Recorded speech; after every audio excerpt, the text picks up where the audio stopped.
They called him a legend. They called him a genius. They called him the king of pop.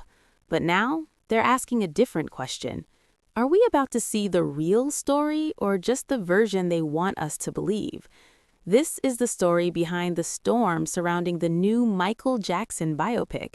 And trust me, this isn't just about a movie. This is about truth, memory, and the power of storytelling. For decades, Michael Jackson wasn't just an artist, he was a phenomenon. From Billie Jean to Thriller, he didn't just make music, he made history. Millions admired him, millions copied him, and millions still believe there will never be another like him. But now, a new film is coming, a film that promises to tell his story, his rise, his struggles, his legacy. Sounds powerful, right? But behind the scenes, something else is happening. Critics are raising concerns. They're asking, is this film telling the whole story, or is it carefully choosing what to show and what to hide? Because Michael Jackson's life wasn't just music and moonwalks. It was also filled with controversy, questions, allegations, and those parts of his life are not easy to talk about. And that's where the debate begins. Some believe this movie should celebrate his genius. Why focus on the negative? Others say, if you're telling a life story, you don't get to skip the hard parts. Imagine this. A young viewer watches this film 10 years from now. They walk away thinking they've seen the full story. But what if they haven't? What if important chapters were softened, shortened, or completely left out? That's what critics are worried about. Not just accuracy, but responsibility.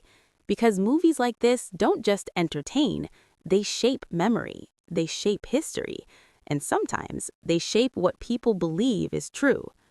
The word being used is strong, whitewashing, not in a racial sense, but in storytelling, meaning presenting a cleaner, safer version of reality, and that word alone has sparked a wave of reactions online. Fans are divided. Some say, leave him alone, let the man be remembered for his music.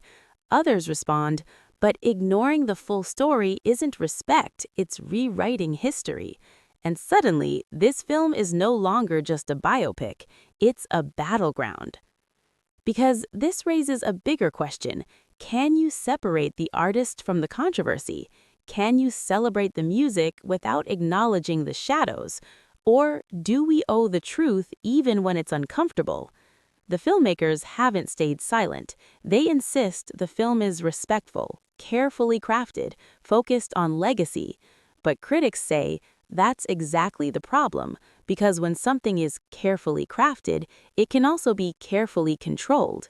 And now the audience is watching closely, every scene, every detail, every decision, waiting to see what made it in and what didn't. This isn't the first time Hollywood faced this question. Biopics have always walked a fine line between truth and storytelling. Too much reality, it becomes heavy. Too much polish, it feels fake. And somewhere in between is the truth. For many fans, this is emotional because Michael Jackson wasn't just a star. He was part of their childhood, their memories, their lives. And now they're being asked to see him again through someone else's lens. So what happens next? Will the film be praised or criticized? Will it unite fans or divide them even more?